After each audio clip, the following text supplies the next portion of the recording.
अस्मत् श्री गुरुचरणारविन्दाभ्यां नमो नमः। श्रीरामचन्द्रपरब्रह्मणे नमो नमः। चूडामणे कृतविदुः वलयीकृतवासुकिः भवो भवतु भव्याय लीलाताण्डवपण्डितः। इदानीम् अस्माकं कक्षायां तु सन्निकर्षविषये पाठः प्रचलति खलु। अतः इदानीं तु आचार्यैः पाठितम् आसीत् विशेषणतया समवाये च तदैव अभावानां च प्रत्यक्षं भवेत् इति खलु। तद्विषये एव किञ्चित् चिन्तनम् अद्य कुर्मः। प्रत्यक्षं समवायस्य विशेषणतया भवेत्, विशेषणतया तद्वत् अभावानां ग्रहः भवेत्। समवायस्य प्रत्यक्षं विशेषणतया भवेत् इति प्रथमं वाक्यं। तद्वत् समवायवदेव अभावानामपि विशेषणतया एव ग्रहः भवेत्, विशेषणतया एव तस्यापि प्रत्यक्षं भवेत् इति कारिकायाम् उक्तम् आसीत्। तदा अभावप्रत्यक्षे समवायप्रत्यक्षे च इन्द्रियसम्बद्धविशेषणता हेतुः, इन्द्रियसम्बद्धविशेषणता एव हेतुः भवति। यदि वा अभावप्रत्यक्षः भवतु अथवा समवायप्रत्यक्षः भवतु, इन्द्रियसम्बद्धविशेषणता तत्र स्वीक्रियते हेतुरूपेण। अतः अस्माकम् अत्र काचित् शङ्का भवितुम् अर्हति। अस्माभिः पठितं खलु द्रव्य गुण कर्म सामान्य विशेष समवाय अभावाः इत्येव खलु पठितं सप्तपदार्थाः इति। तदा सति प्रथमं समवायप्रत्यक्षे अनुक्त्वा किमर्थम् अभावप्रत्यक्षे इति ग्रन्थकारेण प्रयुक्तम् इति शङ्का भवितुम् अर्हति। अतः अत्र किं कारणम् इत्युक्ते समवायप्रत्यक्षविषये विवादः प्रचलति, अतः अभावप्रत्यक्षमेव तत्र प्रथमं स्वीक्रियते इत्यपि वदन्ति। यतः समवायः गौतममते प्रत्यक्षः, नव्यमते किं वदन्ति, समवायसम्बन्धाः बहुविधाः, प्रत्यक्षद्रव्यादौ प्रत्यक्षः, अतः समवायप्रत्यक्षं तत्र भवितुम् अर्हति। वैशेषिकमते किम् उक्तमासीत्, यदि समवायः प्रत्यक्षः स्यात् तर्हि रूपादिसमवायोतां परमाण्वादीनामपि प्रत्यक्षस्य आपत्तिः भवेत्। तदपि न समवायः एकः एव खलु उक्तम् अस्माभिः। समवायस्य एकतया च एकदा भावीभूत सकलसमवायाश्रयव्यक्तीनां प्रत्यक्षापेत्यश्च भवेत् खलु इति वैशेषिकमते समवायप्रत्यक्षं नाङ्गीकुर्वन्ति। किन्तु किं वदन्ति, समवायसम्बन्धः प्रत्यक्षे, अतः समवायः न प्रत्यक्षः इति तेषां वादं तु गौतमाः नव्यास्तु सम्बन्धप्रत्यक्षत्वं न कार्यतावच्छेदकम् अत्र, किन्तु यावदाश्रयप्रत्यक्षस्य कार्यतावच्छेदकं संयोगप्रत्यक्षत्वं भवितुमर्हति। तथा च समवायप्रत्यक्षे न वैशेषिक उक्त आपत्तिः भवेत्, समवायप्रत्यक्षं स्वीकर्तुं शक्यते इति तेषामपि मतं वर्तते। इति मतभेदात् इति विवादग्रस्तवत् प्रथमम् अभावप्रत्यक्षे इति स्वीकृतम् आसीत्। वैशेषिकमते तु समवायः न प्रत्यक्षः, तदर्थमेव उक्तं ग्रन्थकारेण वैशेषिकमते समवायः प्रत्यक्षः न भवति इति उक्तमिति। अत्र यद्यपि विशेषणता नानाविधा, विशेषणता अत्र यद्यपि नानाविधा, विशेषणता नानारूपेण वर्तते इत्युक्ते तत्र विशेषणता इत्युक्ते प्रकाररूपेण विशेषणरूपेण इत्युक्ते स्वरूपसम्बन्धं खलु अभावस्य, स्वरूपसम्बन्धावच्छिन्ना भवति खलु तत्र, तदेव उक्तम्। अद्य यद्यपि विशेषणता नानाविधा तदापि कदा उदाहरणमपि ददाति ग्रन्थकारः। तथा हि भूतलादौ घटाद्यभावः स्वसंयुक्तविशेषणतया गृह्यते। सर्वत्र आदौ पदं दत्तम् आसीत्, अतः आदौ इत्युक्ते अनेकविशेषणाः, तावदेव।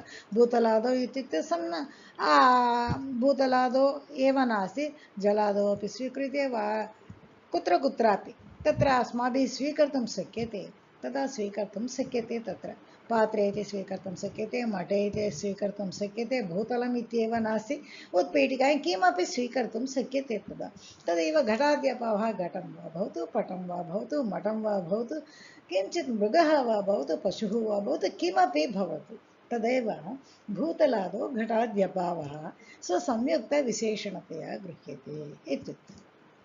भूतलादौ इदम् आदिपदम् इदं वयं न स्वीकुर्मः, केवलं दत्त उदाहरणं स्वीकुर्मः चेत् भूतले घटाभावः इति वयं स्वीकुर्मः चेत् किं भवति, भूतलम् अस्ति, भूतलम् अधिकरणरूपेण वर्तते, घटाभावः अधेयरूपेण अभावः वर्तते। तत्र कथं भवति, यतः चक्षुः भूतलम् अस्ति चेत् तत्र चक्षुः संयुक्तं भूतलं भवति खलु। यावत्पर्यन्तं घटस्य प्रत्यक्षम् अस्माभिः भवति, अस्माकं भवति चेत् तत्र घटाभावः दृश्यते वा, प्रत्यक्षं भवति वा, न भवति। यावत्पर्यन्तं घटः तत्र वर्तते, घटस्थितिरेव दर्श्यते। घटः एव भूतले, भूतलं घटवान् इत्येव प्रत्ययः भवति। घटाभाववान् इति तत्र प्रत्ययः न भवति। घटाभाववत् भूतलम् इति न भवति। अतः अभावः यदि दर्शनीयं चेत् तत्र प्रतियोगिनः सत्त्वं नश्यति। प्रतियोगिनः उपलब्धिः न स्यात्, तदेव खलु अभावः सिद्ध्यति। अतः यदि भूतलम् अस्ति, भूतले घटाभावः इति वयं चिन्तयामः। भूतले प्रथमं चक्षुः सम्यक्तं भवति। चक्षुः यदि घटाभावः प्रत्यक्ष इन्द्रियसम्बद्धविशेषता इत्येव खलु उक्तं। यदि चक्षुस्संयोगः भूतलेन सह भवति, अतः चक्षुस्संयोगः घटाभावेन सह भवितुम् अर्हति वा इत्युक्ते न भवति। द्रव्ययोरेव खलु संयोगः इत्युक्तं। यदि चक्षुषः अथ च घटाभावस्य च यदि समवायसम्बन्धः वर्तते अभावे वा इत्युक्ते नास्ति। द्रव्यादि पञ्च इत्येव खलु उक्तं। भावाः अनेके समवायिनः तदेव खलु उक्तं। तत्र अभावः नास्ति खलु। अभावे समवायसम्बन्धः न वर्तते, अभावे संयोगसम्बन्धः न वर्तते, तदा सन्निकर्षः कथं भवति। एतावत्पर्यन्तम् अस्माभिः किं स्वीकृतं? संयोगसम्बन्धः, समवायसम्बन्धः स्वीकृतं। संयुक्तसमवायः इत्युक्तं, संयुक्तसमवेतसमवायः इत्युक्तम्। एवमेव खलु सन्निकर्षे गृहीतम् आसीत्। इदानीं चक्षोः घटाभावस्य च संयोगसम्बन्धः भवितुं न अर्हति खलु, न खलु। समवायसम्बन्धः अस्ति वा तत्र इत्युक्ते नास्ति। अभावे कः सम्बन्धः वर्तते? स्वरूपसम्बन्धः। स्वरूपसम्बन्धः अवच्छिन्न एव भवति। तत्र अभावः विशेषणता तत्र तेनैव सम्बन्धेन वर्तते। अतः चक्षुषा भूतलं संयुक्तं भवति। चक्षुस्संयुक्तं भूतलं स्वसंयुक्तं भूतलम् इत्यपि वक्तुं शक्यते।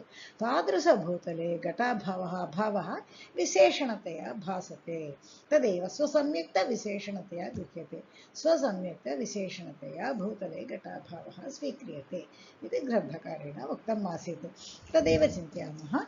संख्यादौ रूपाद्यभावः। अत्रापि आदौ पदम् अनेकविशेषणता तत्र वर्तते इति दर्शयितुम् इति वयं स्वीकुर्मः। इदानीं संख्यादौ संख्या इति स्वीकुर्मः, रूपाद्यभावः रूपाभावः इति वयं स्वीकुर्मः चेत् कः तत्र कथं प्रत्यक्षः तस्य इत्युक्ते, संख्या इत्युक्ते गुणः खलु। गुणः केवलं गुणः स्थातुं शक्यते वा?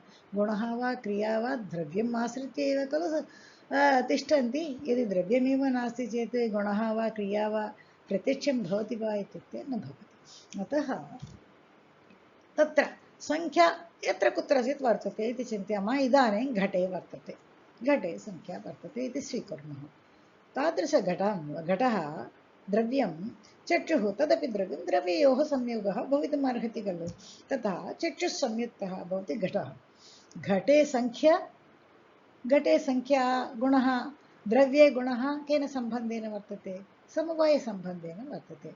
अतः चक्षुस्संयुक्तघटे या स्वसंयुक्तघटः समवायसम्बन्धेन, स्वसंयुक्तघटे समवायसम्बन्धेन संख्या वर्तते।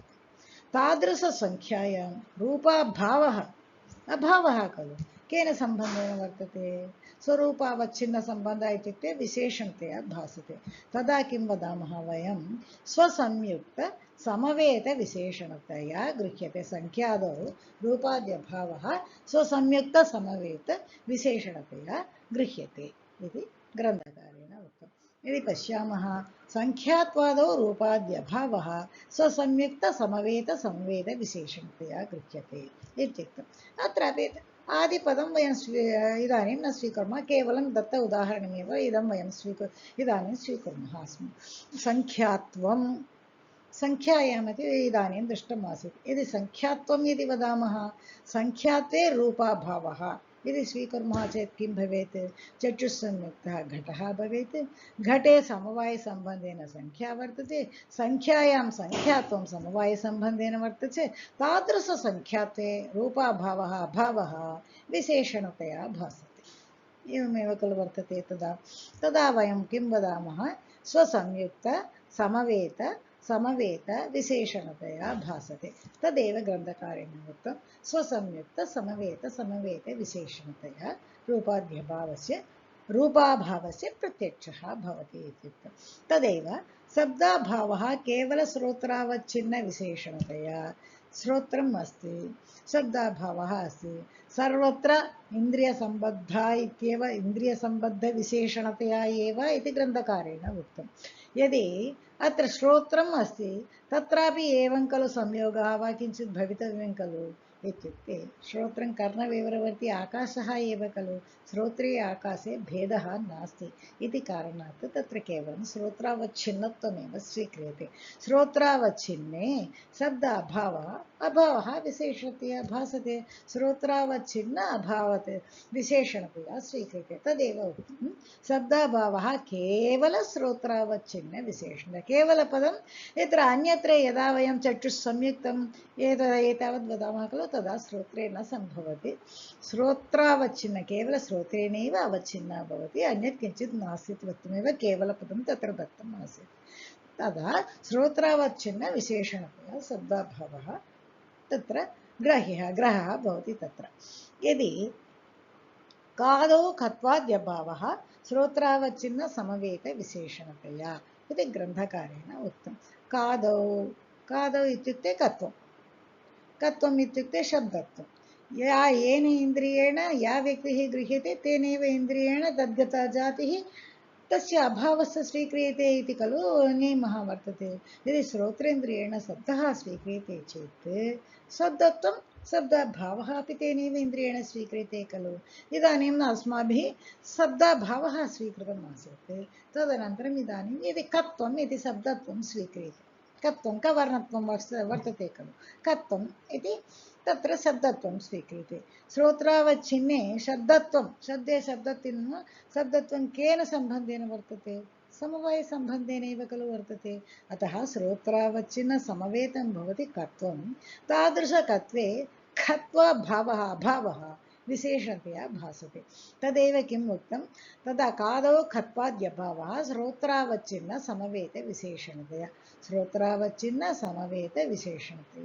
भासते इत्युक्तम् एवं कत्वाद्यवच्छिन्नाभावे गत्वाभावादिकं श्रोत्रावच्छिन्न विशेषणतया गृह्यते इत्युक्तं तदेव श्रोत्रे यदि कत्वं वर्तते इति चेत् इदं स्वीकृतमासीत् समवायसम्बन्धेन तत्र कत्वादि अभावः कत्वं नास्ति कत्वाभावः स्वीक्रियते चेत् पुनः अभावः विशेषणतया एव स्वीक्रियते खलु ततः अत्रापि विशेषणमेव भवति तादृश अभावे गत्वा अभावः तदपि विशेषणतया एव स्वीकृतः भवेत् अतः श्रोत्रावच्छिन्न विशेषणतया तत्र भासते कत्वाद्यवच्छिन्न अभावे गत्वाभावादिकम् इति तत्र उक्तमासीत् एवं घटाभावादौ पटाभावः चक्षुस्संयुक्त विशेषणतया यदि चक्षुः अस्ति अत्र घटः अस्ति अत्र घटाभावः अस्ति इति वयं चिन्तयामः अत्र पटाभावः अस्ति इति वयं चिन्तयामः चक्षुस्संयुक्तं भवति चक्षुस्संयुक्त घटाभावः अपि विशेषणं भवति घटाभावे पटाभावः अपि विशेषणं भवति इति कारणात् चक्षुस्संयुक्त विशेषणतया एव तत्र चक्षुस्संयुक्त विशेषणतया तत्र पटाभावः अपि स्वीक्रियते इति उक्तम् एवम् अन्यदपि ऊह्यं सर्वमपि एवमेव अस्माभिः चिन्तनीयं भवति तथापि विशेषणतात्वेन रूपेण एकैव सा गण्यते इदानीम् अस्माभिः एतावन्तः उदाहरणाः स्वीकृताः खलु ग्रन्थकारेण उक्ताः एव उदाहरणाः स्वीकृताः अस्ति उदाहरणानि स्वीकृतानि सन्ति इति वदामः चेत् एकत्र रूपाभावः एकत्र शब्दाभावः एकत्र कत्वाभावः एकत्र गत्वाभावः एकत्र पटाभावः एकत्र घटाभावः इति नानाविशेषणता एकैकस्य एकैकविशेषणता वर्तते ज्ञानाभावः स्वीकर्तुं शक्यते तदेव एवमेव खलु गुणाभावः रूपाभावः किमपि स्वीकर्तुं शक्यते एव खलु तदा वायो रूपाभावः इत्यपि स्वीकर्तुं शक्यते खलु अतः विशेषणता नानाविध एकैकस्य एकैकरूपेण विशेषणता भासते एव तत्र किन्तु एकैकम् अन्यरूपेण एकैकं अन्यदा अन्यदा इत्युक्ते प्रत्येकरूपेण न स्वीक्रियते यतः तत्र सर्वमपि विशेषणतात्वेन रूपेण तदा एकैकरूपेण प्रत्येकरूपेण स्वीक्रियते चेत् गुरुभूतं भवेत् तत् नैयायिकैः इष्टं नास्ति तदन्यत् तद्विषयम् अन्यत् किन्तु अत्र मूलकारणं किमुक्तम् एतावत्पर्यन्तं काणादमहर्षिः भवतु अन्यदा गौतममहर्षिः भवतु एतावत्पर्यन्तं ये नैयायिकाः सन्ति नव्याः भवन्तु प्राचीनाः भवन्तु सर्वमतेष्वपि षोडः सन्निकर्षः सन्निकर्षः इत्युक्ते षड्विधः इत्युक्ते परम्परया प्रचलति सन्निकर्षः षड्विधः इति तादृशप्राचां वादस्य व्याहन्येत वादः भङ्गः भवेत् अतः सन्निकर्षः षड्विधेनैव स्वीक्रियते न तु एकैकविशेषणता एकैकविधया स्वीक्रियते अतः सर्वे अपि नानाविधा यद्यपि विशेषणता नानाविधा अत्र विशेषणता इत्येव नास्ति विशेष्यता अपि भवितुम् अर्हति यदि भूतलं घटाभाववान् इति वदामः चेत् भूतलं विशेष्य भवति घटाभावः तत्र अधेयता भवति खलु विशेषणतारूपेण भासते यदि भूतलवृत्तितावान् घटः घटाभावः या घटः इति वदामः चेत् तत्र किं भवति भूतलवृत्तिता विशेषणं भवति घटाभावः विशेष्यं भवति अतः विशेष्येणापि स्वीकर्तुं शक्यते विशेषणेनापि विशेषणतयापि स्वीकर्तुं शक्यते अतः यदि वा विशेष्यं भवतु यदि वा विशेषणता भवतु सर्वमपि एकैव पदेन विशेषणतात्वेन तत्र स्वीक्रियते इति एक एव सन्निकर्षरूपेण तत्र स्वीक्रियते अतः षड्विधः सन्निकर्षः इति नियमस्य भङ्गः कदापि न भवेत् इति कारणात् तदेव उक्तमासीत् तदापि विशेषणतात्वेन रूपेण एकैव सा गण्यते अन्यथा षोडः सन्निकर्षः इति प्राचां प्रवादः व्याहन्येत इति धन्यवादाः नमस्काराः सर्वे भवन्तु सुखिनः सर्वे सन्तु निरामयाः सर्वे भद्राणि पश्यन्तु मा कश्चित् दुःखभाग् भवेत्